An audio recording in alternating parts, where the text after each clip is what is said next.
Uh,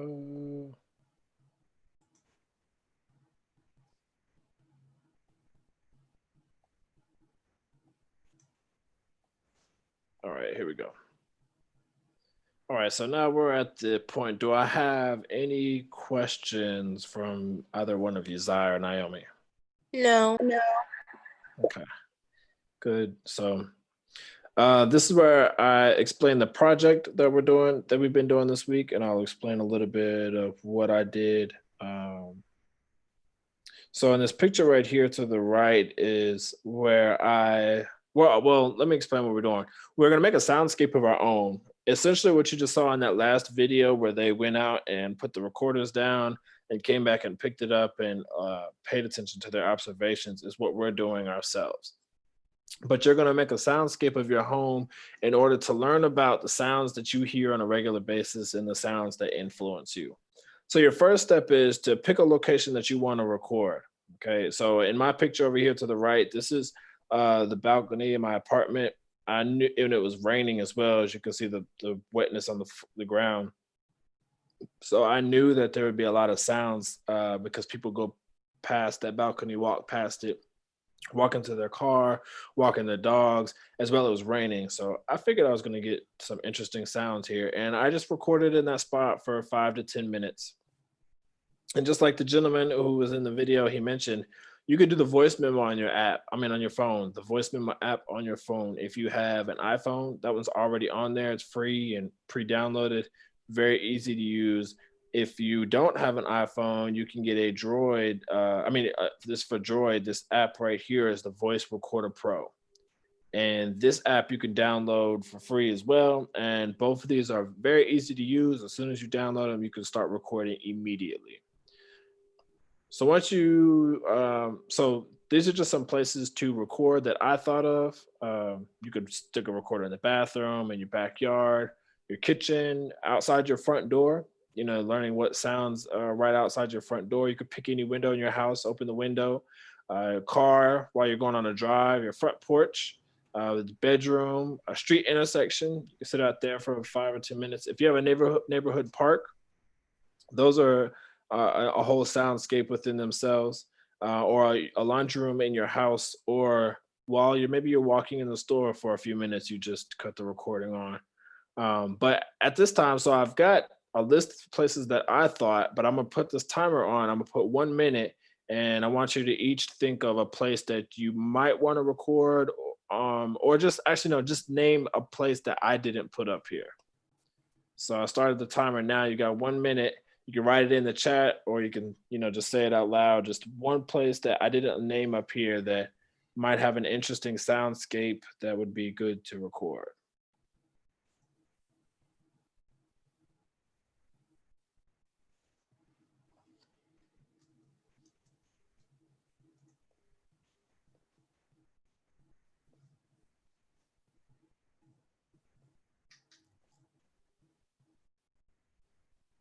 Ah, school or church? Yeah.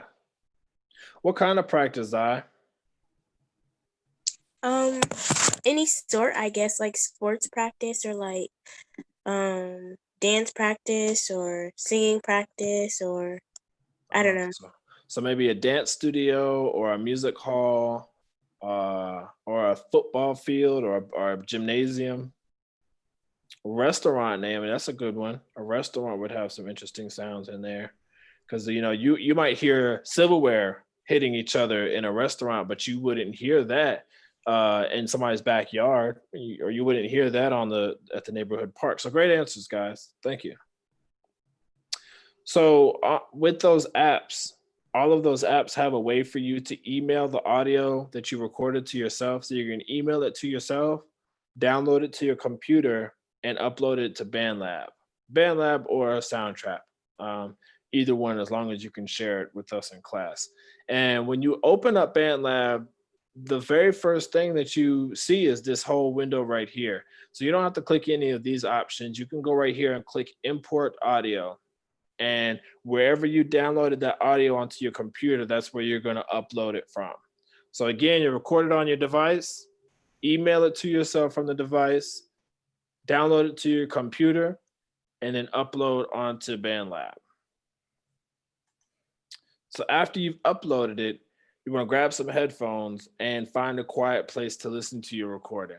I definitely say find a quiet place and use headphones because you don't want to confuse the sounds of what's around you with what you're listening to on your recording. So, like right now, I actually can hear the people outside cutting the grass. So, where I'm at right now probably wouldn't be a great place for me to listen to my recording in detail because it'd be hard for me to differentiate between the sounds outside and the sounds I'm listening to on my recording. So while you're listening, you can either do this on a piece of paper or in loop, I mean, in the lyrics note section on BandLab, but you want to describe what you hear. Write down all the sounds that you hear. So if in mine, if I heard a bird chirping, I said bird chirping.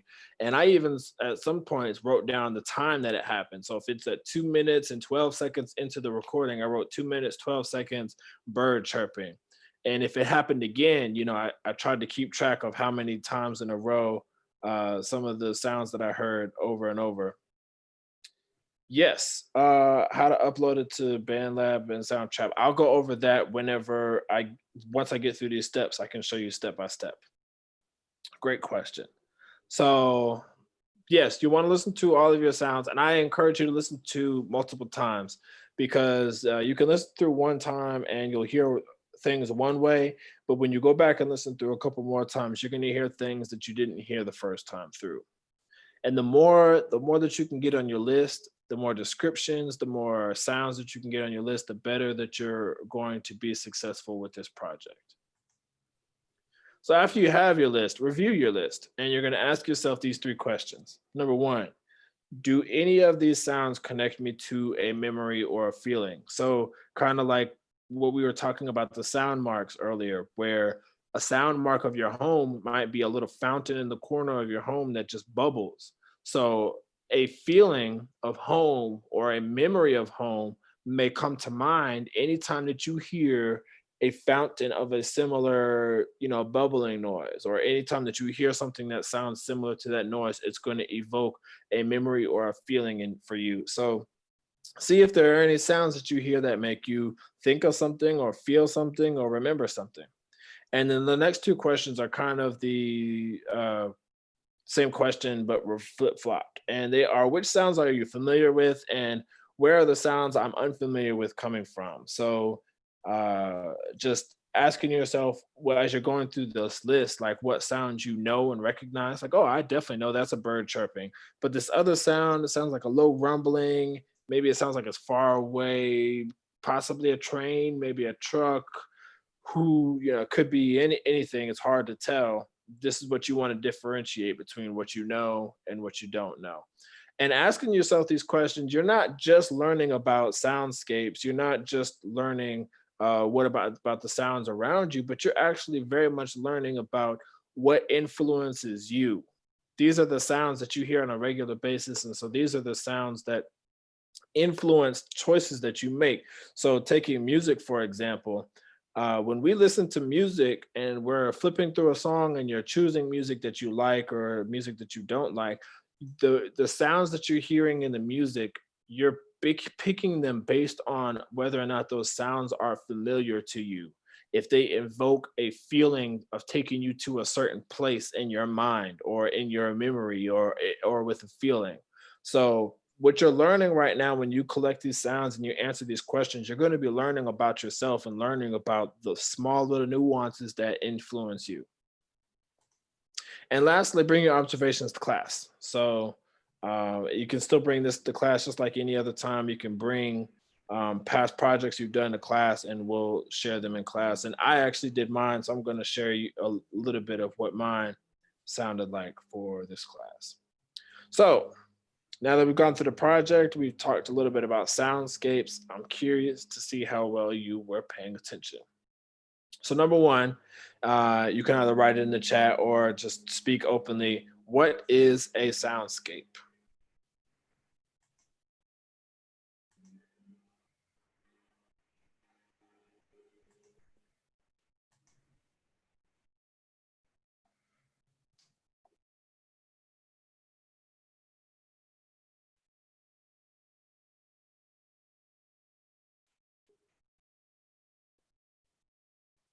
Okay, so I got one answer. Sounds located around you. All right.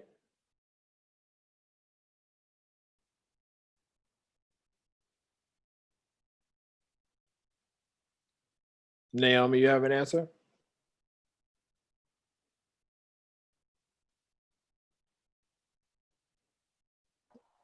Um, a combination of sounds around you. Yes, both of you are correct. It is the sounds around you. It doesn't necessarily have to be around you, but yes, it is the sounds around you. But within a given area, the collection of all those sounds in a given area. Great job. Number two, who popularized the term soundscape? He was the first gentleman we talked about at the beginning of class. Who popularized the term soundscape?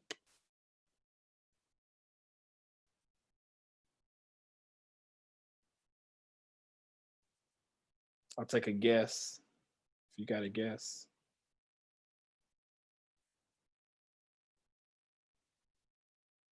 You at least remember the letter of his first name, the first letter in his first name? Yes, R. R. Murray. And what was his last name? That is correct, R. Murray.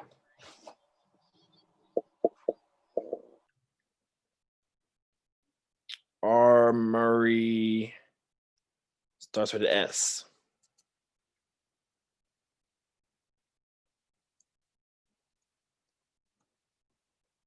Yes, something with an S. R. Murray Schaefer. R. Murray. I think I spelled it right that time. R. Murray Schaefer. So again, he's not the one who defined the word or created the word, but he's the one who popularized it. So after him, that's when people started to use the term to describe the phenomenon we know as soundscape. So number three, name one career that utilizes or creates soundscapes. Just one each. Just do one each.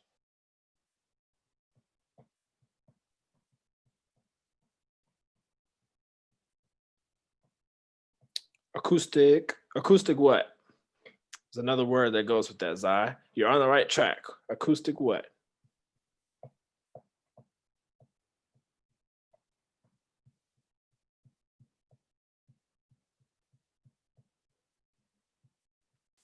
Starts with an E.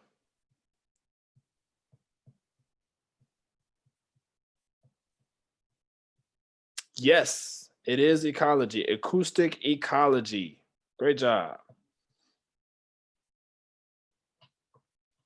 What about, I need one more answer. Just one more answer. And Zai, you're welcome to help Naomi out. Can you think of another one? There was at least 4 others that were on that list. If you can't think of the word, try to describe what they do.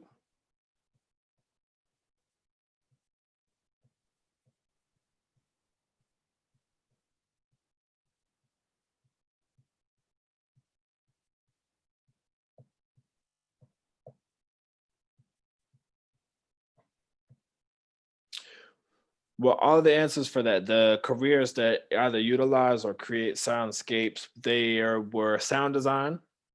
There was the Foley artist, a film score, somebody who writes composition for films, the acoustic ecologist, and the soundscape ecologist. So any of those answers would have been sufficed. So do I have any questions? Any thoughts? I know Naomi, you want me to show you how to step by step how to upload into BandLab. I'm gonna show you that, but do I have any questions? Okay.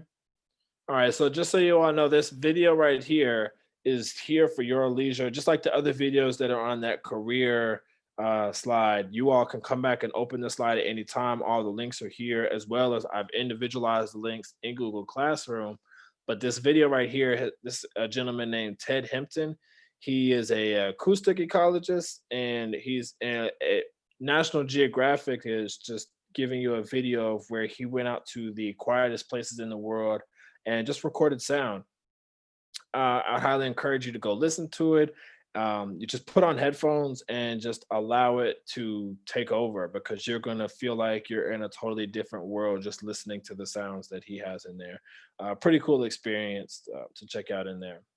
So going to close out my slideshow, and I'm gonna go over here to BandLab. So when I first go into BandLab, it's gonna look something like this. And when I'm gonna go over here to the right, and I'm gonna wanna click create. So this is after I've already downloaded my audio out of my email, okay? So I'm gonna click create, and just like I showed you in the picture, this is the first thing that comes up whenever you start a new project, okay?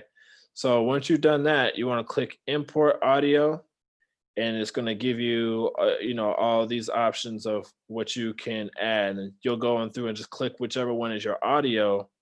And let's see, I think mine was, I called it recording 60. So I click my audio like this, and click open, and oh, why didn't my audio show up? Oh, I was being impatient. So there's my audio, and that's all it takes for you to upload your audio into BandLab. Simple as that. So do you have any questions, Naomi? No. Okay. Well, you all did great today. I definitely felt like you all gave great answers to today's lesson. I hope you learned a lot. Again, if you do this project over the weekend, we are unfortunately arriving at our last week of classes next week. But don't be discouraged. We've enjoyed the time that we've been working with you, and we're looking to get some feedback from you all about what you all liked about the classes, what you didn't like, what we can improve upon. And there's also a certificate that you will get at the end of this course that will you can display, keep for yourself, as well as it'll give you a discount to some future classes with KRE8ivU. So thank you for your time today, ladies, and we'll see you all on Tuesday. Okay. All right. Okay. Take care.